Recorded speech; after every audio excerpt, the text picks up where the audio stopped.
PR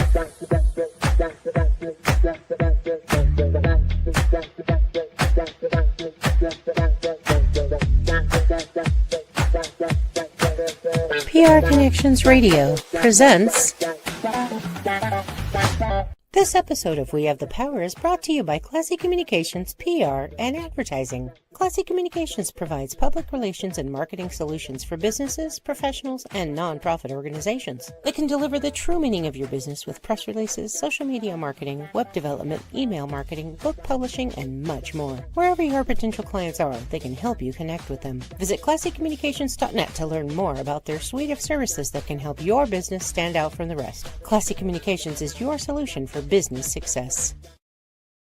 And welcome to yet another segment and my 6th season of We Have the Power, educating, motivating, activating you so that we don't lose our freedoms and liberties. We're going to have a little infomercial on something very important for anyone and everyone.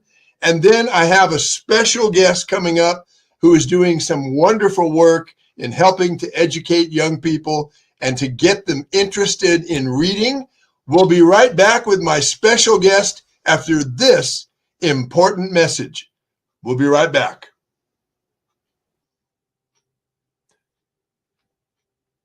If you have the proper tool, usually things just go better. And one of the best tools in keeping our young people away from drugs and alcohol abuse are the booklets from the Drug-Free World Truth About Drugs organization. Now, they have a series of booklets. Certainly, this is a drug that is out there, marijuana, and also they have it in Spanish. These booklets are free. You just go to drugfreeworld.org and you can obtain these booklets and share them with your family members, your friends. And this is a way to make sure they have the proper information, because these booklets do not say, don't take these drugs. They say this will happen to you if you do. And there's also a compilation booklet that has a series of different topics in there. One is alcohol, one is ecstasy, cocaine, crystal meth. We know that inhalants can be abused, heroin, LSD, and even prescription drugs can be abused. So use the right tool, get these free booklets from Drug-Free World, and avail yourself and your family members, especially young people that you know and are in your family, of these booklets so that we protect our young people and our loved ones from ever getting involved with drugs or alcohol abuse. It's a total truism that you can't have a free country that remains free with a majority of the population drugged, drunk, messing with other kinds of substances that destroy their will to live, their understanding of our freedoms, and their very own health. So make sure, get a hot copy of those booklets. You can get them free. You can go on the website and find the different titles that are available and get them out, because education is a great tool to protect our freedom and protect our young people from being manipulated because they're messing with drugs, they're abusing alcohol, and that. Now, my important guest today is doing wonderful work on a key element of making sure our young people are not manipulatable. Try to say that fast 5 times. And that is education. Welcome to the program, Cassandra Matthews. Okay. Hi. There she is. And let me tell you a little bit about Cassandra. She is a passionate literacy advocate, community leader, and proud single mother of Derek Smith, who we'll be meeting him in a few minutes.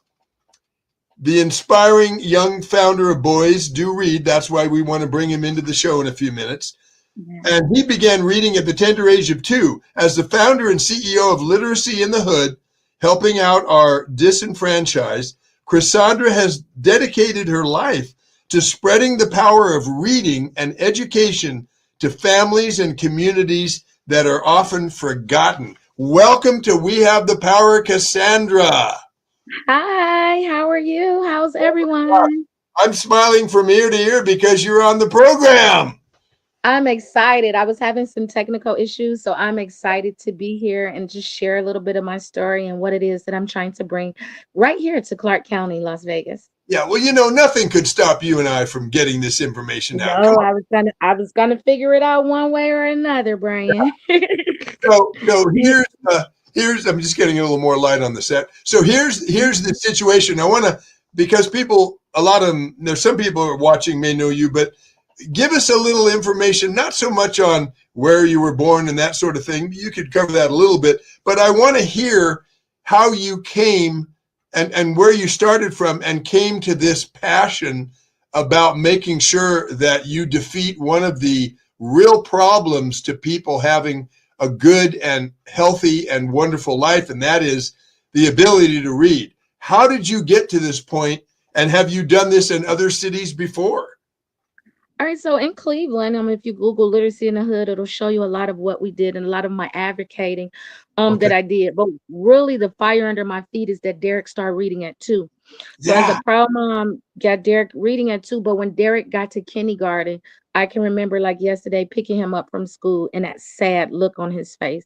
What was supposed to be so exciting and a great day turned into a bit of a disaster. The teacher that morning, first day at kindergarten, asked, could any of the children read the monthly meeting, the bulletin board? And Yeah. Derek, with excitement, raised his hand, and Derek read the full entire board. Well, the children in the class, no one else could read. Yeah. So at that moment, they started with, "You're not smart. You think you smart? You're not smart. You can't read." So it just turned into something so drastic. I knew as a single mom, I didn't have a lot of resources. So, you just begin to think about what is it that you can do. Yeah. And that's where my slogan came from, investing in minds one book at a time. So I started getting gently used books because I knew if the other children in that class could read, then they wouldn't have bullied him. Yeah. So I just began getting gently used books. I began going to the Goodwill buying books. I began back then, it was still a dollar store. I would go to the dollar store and buy books, but then began passing those books out to pregnant moms and young moms, but getting in their ear and talking to them about reading to a child 15 to 20 minutes a day. And that's honestly like the beginning, the beginning. I would remember going to the suburban libraries for story time, and what excitement and what joy was in a suburban library. But when I would come back into the inner city, a lot of times the librarians had to deal with disciplinary actions for 30 to 45 minutes out of the 1 hour story time. So it wasn't, so I'm like, wow, there has to be some literacy in the hood. Yeah. How do you continue to have your child on a path to becoming a lifelong learner if there are no resources right here in the inner city? Right. Right. And So that's and the fire. good. So that is how you got fired up about it. Now, how did Yeah. you end up here in Las Vegas? Well, Derek wanted to go to high school, Okay. so that was the thing. And then Cleveland is snowing. So, you just take that blight of faith. So, okay, well, we're gonna go on down here to Las Vegas and let's see. And then reaching Las Vegas and then starting studying Clark County now. Understanding that there are areas, there's educational deserts right here inside of the desert. There's areas in Clark County where there's no library within a certain mile radius. So then Right. I knew immediately I had some areas to begin to target. Right. Now, there's an exciting thing that occurred. I got to see your segment on Fox 5. And, it was really funny. You had your vehicle wrapped, and the camera panned over to where your phone number was. And I hit pause and I scribbled down your phone number and I wanted to Thank call you. you. But tell us the story. You were out of business. You're, so to speak, you were out of Yeah, business. so when I You had it when broken I down. Yeah, when I got down here, I think, well, my van has a bumper to bumper warranty, so you always got to tell that Okay. story. That's good. So I called the warranty company and, asked what dealers could I use here in Las Vegas, and that's how I was originally at Chapman. And when Okay. I got over there and they ran, what I did was a dealer, um, something happened, occurred in the engine, and it had overheated. Okay. Now, before I left Cleveland, they bought me a fan and a thermostat. Okay. When I got to Las Vegas, now they're telling me the warranty company said that they don't do anything with overheating, but then why would you buy me a fan and a thermostat? So that was like a lot of back and forth, and I got discouraged. And that's where Victoria found me. So you see, they did that clip, and Yeah. I began to try to raise funds to get the van fixed because I really needed my van to be a part of my movement. Right. Now, what was wrong And with the van at that point? I don't know terminology, but the head Oh, the head. was warped. What was warped in the engine due to overheating. Yes, let me tell the listeners just quickly, and I'm not a Mhm. mechanic, but what the heads are made out of aluminum a lot of times, and if it gets too hot, they will warp, and then you can't have compression because the air can leak out to the side, so the engine won't work because it has to have a very sealed chamber in order for the pistons to fire and the spark plugs. So that's what was happening with your aunt. So continue. Yes, and so during the time I tried to say, okay, we're gonna try to raise some money because even the van was a gift from Kelly Clarkson. So it's not like something you're just gonna dash away. And then TV3 designed it in Cleveland, and then Nick Mayer Ford wrapped it. So when you get such a precious gift like that, it's like, how do and my maintenance was up to date. Like like, I Yeah, just couldn't believe it.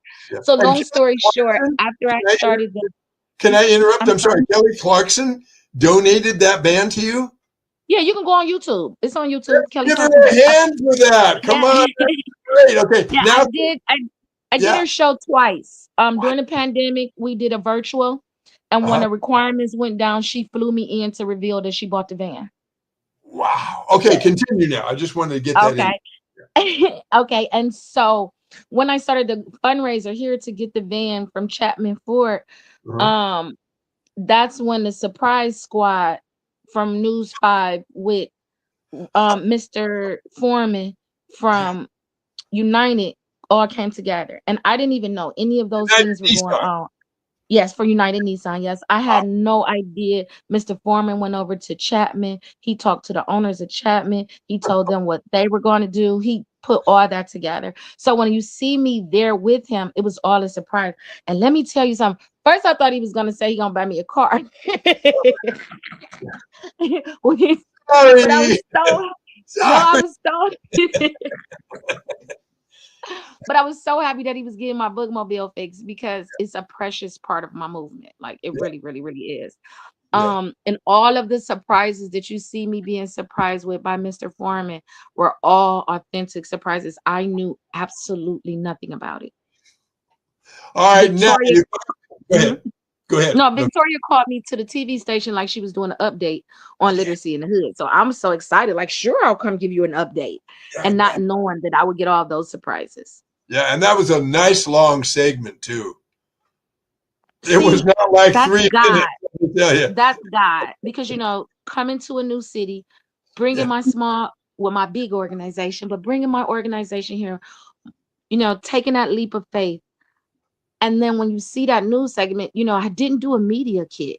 Like it's just so authentic. All I could do was cry and just say thank you, God.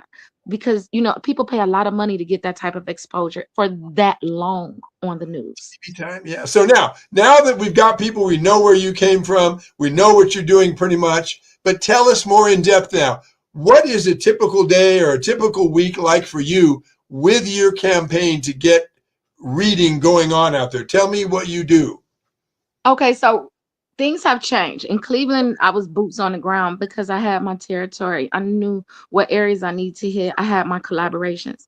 Sure. Moving here to Clark County is a clean slate. So I got a whiteboard. So I've been over in what I call an educational desert in that area, meeting with a very, very nice principal at a middle school and just Okay. understanding what are some of their needs. I'm not gonna name call because I'm too new, but really getting an understanding on the ground of Yeah. what's really going on from the voices and the people that's actually doing the work. It means so Right. much. Making another collaboration with the Clark County Libraries. Then that Okay. biggest collaboration now is with United Nissan. But more than that, I'm on this phone each day because I need donations of books now. Okay. Um, I'm creating my blueprint. Like it's so fresh right here in Clark County, meeting wonderful people like yourself who just gave me just fresh resources right off the back of people that I can call and then what some of my next steps can be and what does that look like. So for me right now, I'm on that computer a lot for the first few hours in the morning because I have to understand the literacy rates here in Clark County. I have to understand where those educational deserts are, and then I have to find my disenfranchised population. All right. And Now, with that, go ahead. yes, and then I've got a with question. that understanding now that I'm going to have both English and Spanish. Right. Right. And those drug booklets do come in, marijuana comes in Spanish and English. So I want to get some of those booklets to you so you can give out those too, because No, I everybody would love that. I would everybody love thinks that. marijuana is so safe.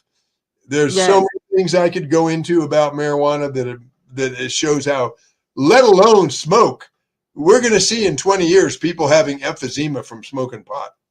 I'm sorry. No, you can tell. You can So actually tell. now let's dive in a little deeper. So Okay. you find an okay. Let's dive a little deeper. Here we go. Okay.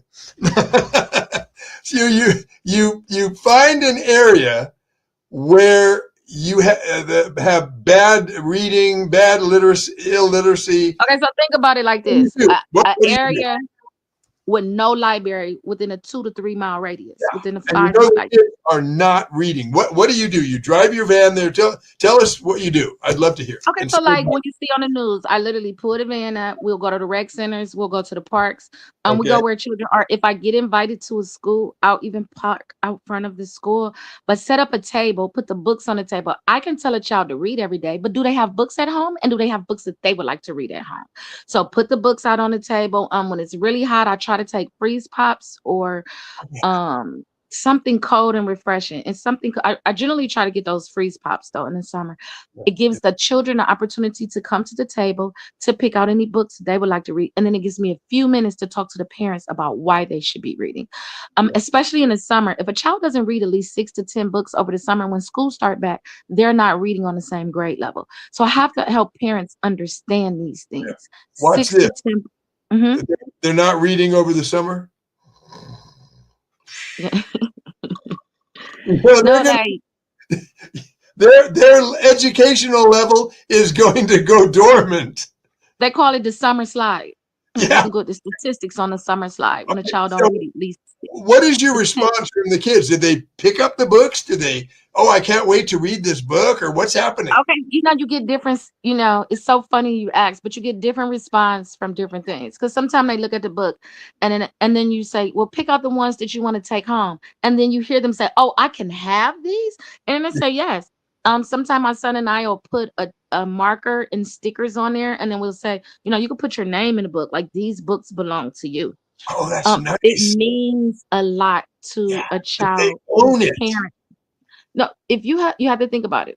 If your parents are readers, you have books in the home. Yeah, If your parents are not readers, you're probably only reading whatever's coming home from school because they're not vested in reading. So those are the simple things, letting parents know you can get a book from the Dollar Tree. It's $1.25, it's $1.50 now. But just letting parents know that there are resources. And once again, you can call me, you can text me. I'll drop you off a handful of books. I'll make sure you got a bag of books. yeah. Now, Yes. let's do that right now. We'll do it again at the end. Okay. First of all, what do you need? And then I want you to give your contact information. What Okay. main things are you looking for right now? Right now I'm looking for um new and gently used children's books. Okay. So, let's talk about that. The baby beginning before kindergarten is board books. Oh, yeah. Then after board books, we jump into picture books. And after picture books, we turn into early chapter. And then after early chapter, a lot of our teens is reading anime these days. Some people are like, oh, that's not reading. If I can get them to read those words on that page, come on, let's get them reading. So Yeah. just really collecting the books so that I can have an assortment of books for all ages of the family. Good. And then don't leave out those James Patterson books. Clean off those bookshelves. Let me get them books. You know why I want those books? Because seniors is another disenfranchised population that are often at home alone. A book is anywhere from $1 to $100. So that could throw off a senior's budget. So I'm able to pull in front of those high-rise buildings, pull in front of the senior complex, set that Right. table up and allow them to pick out a book as well. So really trying to cover the whole family. Outside of that, I'm always looking for flashcards.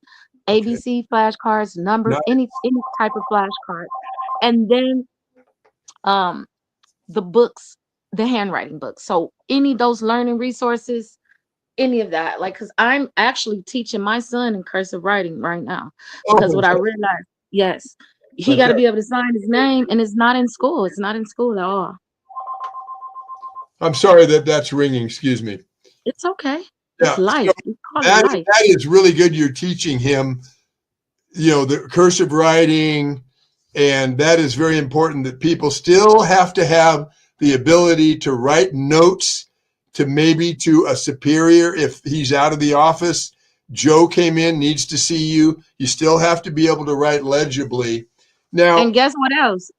If they can't write in cursive writing, guess what else they can't do?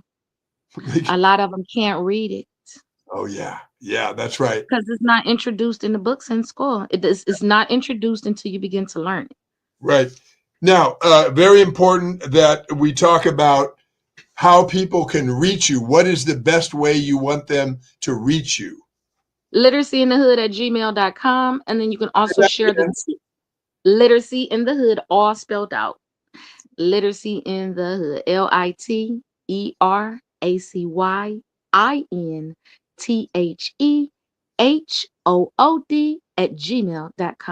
Okay, that's Also, yes, they can also always use that phone number and text 216-469-2646. If they leave a text, then I'll get right back with them. say that number again, please. And that's 216-469-2646. Good. Now, talk to me. We still have about 10 minutes left, so this is a good time to two things. Talk about what you see as the future, but before that, I want to hear a couple of really cool anecdotes of things you have experienced with kids that just touched your heart. Okay, TV5 in Cleveland was giving away $10,000, and they were giving away scholastic books. So I thought I was going to be the winner, but I didn't win. But I volunteered at the school that they were passing the books out, and they set the up like a free book fair. Remember scholastic book fairs back in the Oh day? yeah, Where yeah. okay, so in the disenfranchised in the inner city, they don't have scholastic book fairs anymore. They are in the suburban private Catholic schools still, but they're not in the inner city. So they set it up like that, but it was free. So each student came down from the school to pick out 2 books.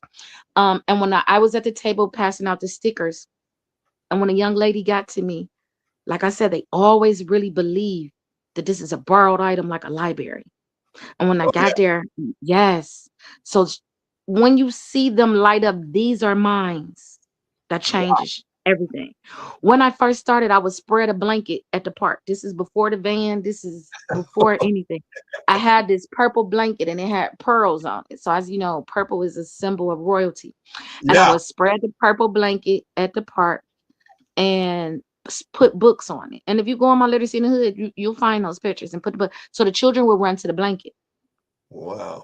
And the children sit on the blanket with me, and we'll all be on that blanket together. Especially the small babies, they're going to open a book. They might open it upside down. I call it my blanket memories, and you just literally spread a blanket. Yeah, that they actually own the books. That is so important. No, because you got to remember the library, you got to take them back.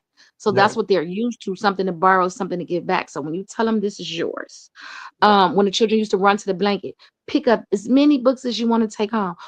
You always going to get, we can have them. Yes, you can have.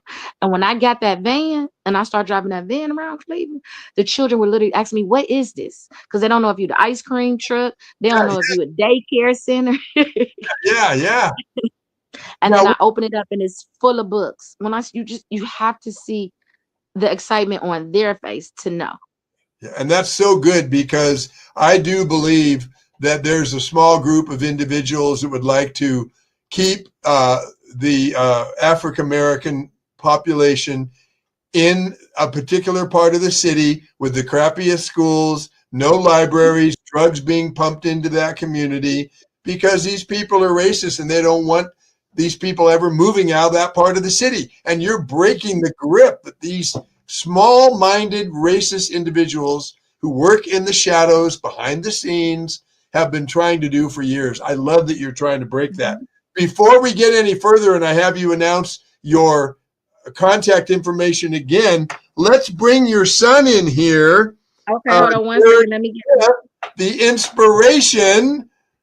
The inspiration for Boys Do Read. Bring him in.